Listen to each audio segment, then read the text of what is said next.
Oi, pessoal, tudo bem? Sabe quando a gente está tentando entender uma coisa e, de repente, alguém fala, tenta olhar por outro ângulo?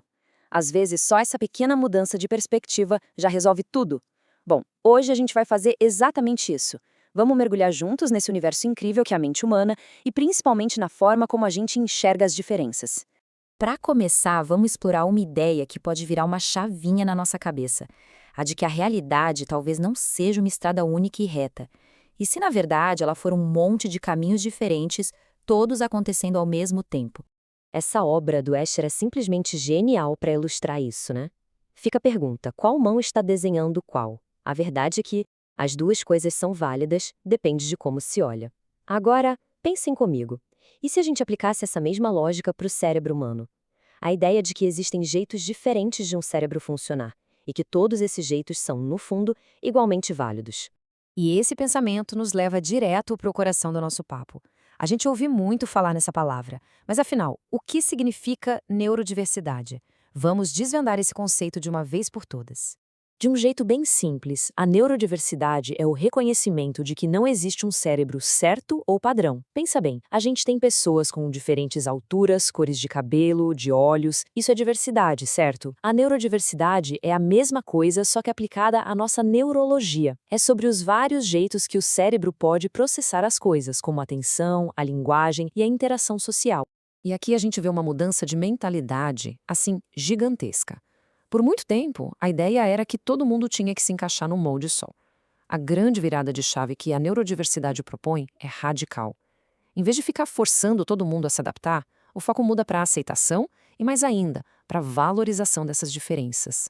É super importante a gente entender que não estamos falando de uma categoria fechada. A neurodiversidade é, na verdade, um espectro bem amplo, cheio de variações. Pensa num arco-íris, sabe, com várias cores e tons. A ideia é essa. E para ficar mais concreto, aqui estão alguns exemplos que fazem parte desse espectro. Condições como a dislexia, que afeta a leitura, ou o TDAH, que tem a ver com atenção e hiperatividade, são formas de neurodivergência. O ponto principal é entender que são, simplesmente, fiações cerebrais diferentes. Não melhores nem piores, só diferentes. E esse ponto aqui é vital, pessoal.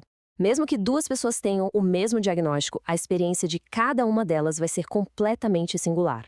A neurodiversidade celebra tanto o reconhecimento dessas categorias mais amplas, quanto a individualidade incomparável que existe dentro de cada uma delas. Ok, se a gente está falando que essa diferença neurológica é algo natural, então, onde é que está o problema? A fonte que a gente analisou aqui sugere que o verdadeiro desafio não está no indivíduo, não. O problema real são as chamadas barreiras atitudinais. E o que é isso? Bom, são as expectativas que a gente cria, os preconceitos, as posturas da sociedade que acabam criando dificuldades. É um ambiente, seja social ou profissional, que muitas vezes não está preparado para incluir de verdade quem funciona de um jeito diferente. Olha, este trecho da nossa fonte é um exemplo poderoso e, sinceramente, bem duro de uma barreira atitudinal. Tratar uma condição real e legítima, como o autismo, como se fosse modinha, invalida completamente as dificuldades reais que as pessoas enfrentam. Demonstra uma falta de compreensão imensa. O impacto de atitudes como essa é muito prejudicial.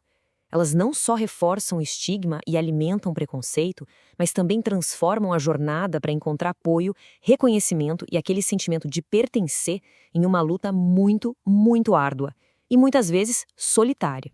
Certo, o problema está identificado. Agora, como é que a gente sai disso e parte para uma solução? O material que a gente está vendo nos aponta um caminho bem claro. Vamos ver como a gente pode construir isso? A solução tem basicamente dois passos que andam de mãos dadas. O primeiro é uma mudança de mentalidade. A gente precisa promover de forma ativa a aceitação das diferenças como algo natural e, por que não, valioso. E o segundo passo é a ação, é trabalhar para desmontar essas barreiras de atitude nos nossos locais de trabalho, nas escolas e nas nossas interações do dia a dia. E com isso, a gente chega na reflexão final, que é sobre o nosso poder de agir. A mudança começa com um entendimento, mas ela só se concretiza na prática. Então, fica a pergunta para a gente pensar. Se cada um de nós olhar para os nossos ambientes, para as nossas próprias atitudes, que barreiras, por menores que sejam, a gente pode começar a remover, juntos, a partir de hoje?